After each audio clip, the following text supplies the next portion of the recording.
Hi, everyone.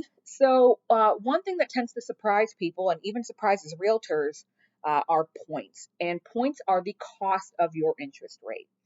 Generally speaking, points have been a little higher lately simply because the the folks who invest in these loans, the folks who set the interest rates, know that you are going to refinance the minute you can. Rates are a little high right now, um, at least higher than they were a year or two ago. Technically they're just average, but they're high compared to what we've been used to lately.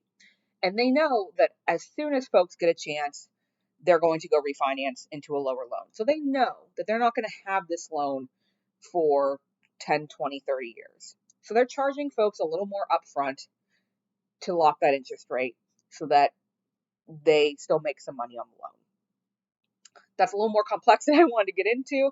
Um, just know that when you get a house, when you go to close on that house, you're going to probably have to pay some points. Now, there are ways to deal with that.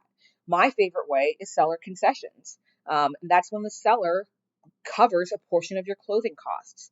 So, depending on the loan type, they can cover anywhere from like 2 to 6%, I believe, of the purchase price. So, if you get $100,000 house, um, and you're allowed to get 6% in concessions, that means the seller can give you $6,000 back towards your closing costs. Now, they might ask you, well, I'll give you that $6,000, but I want you to pay me 106,000 instead of 100,000. That ups your loan payment, maybe 5 to 20 bucks a month, but you don't have to bring that $6,000 to closing. So, talk to me about um, what you have for closing costs. Talk to your realtor about these concessions and what they think is realistic, and we will work together and make sure that you have a plan to cover these costs. All right, we'll talk soon.